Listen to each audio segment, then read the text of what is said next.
جستجوئے سکون۔ میری تھکی ہوئی روح متلاشی سکون ہے اور تنگ آیا ہوا دل اطمینان کا متجسس۔ جب نسیم سحر شرمیلی سسراہٹ سے غنچوں میں سے گزرتی ہے تو نامعلوم لہجۂ سرگوشی میں ان سے کیا کہہ دیتی ہے کہ وہ فرتے مسرت سے کھلکھلا اٹھتے ہیں، ایک اندازے بے خودی میں تالیاں بجانے لگتے ہیں۔ اللہ، انہیں محسوس ہوتا ہے کہ شاید نسیم سحر نے ان سے کوئی راز کہہ دیا ہے، انہیں امن و سکون کا پتہ بتا دیا ہے۔ لیکن جب یہی غنچے پھول بن جاتے ہیں، حد سے زیادہ کھل کر فضا میں منتشر ہو جاتے ہیں تو میری مایوسی کا کوئی ٹھکانہ نہیں رہتا۔ دل بے قرار و تشنہ سکون ہو جاتا ہے۔ سمندری لہریں ایک عالم بے نیازی میں آگے بڑھتی ہیں، گرد و پیش سے بے خبر قہقہے لگاتی ہوئی آگے آ جاتی ہیں۔ ایسا معلوم ہوتا ہے کہ یہ آشنائے سکون ہے اور بہر اندوز راحت قلبی سے۔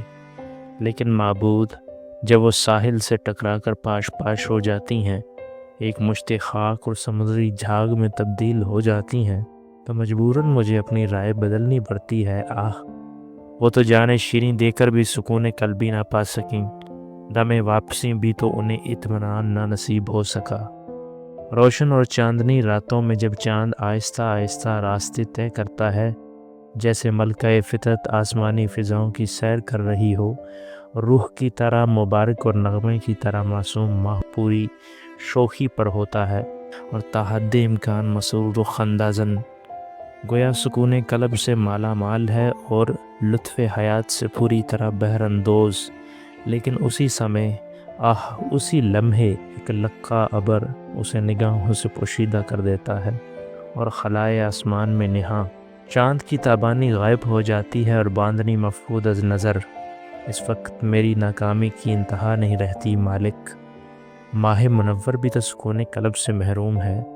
ارغوانی آسمان پر ستارے جگمگاتے رہتے ہیں، طلوع آفتاب کی زرعی کرنیں احاطہ کائنات گھیر لیتی ہیں اور روپہلی و کرمزی بادل صفحہ آسمان پر اس طرح اڑتے پھرتے ہیں جیسے سفید پروں والے فرشتے مصروف خرام ہوں، مگر میرا مایوس دل، وہ تو اب بھی تشنہ ہے اور طمانینت کی پھوار کے لیے بے قرار، جیسے پرسکوت ساز کے سینے میں نغمہ لرز رہا ہو۔ تو مالک، تیری اس وسیع کائنات میں کہیں سکون کا وجود ہے بھی یا نہیں؟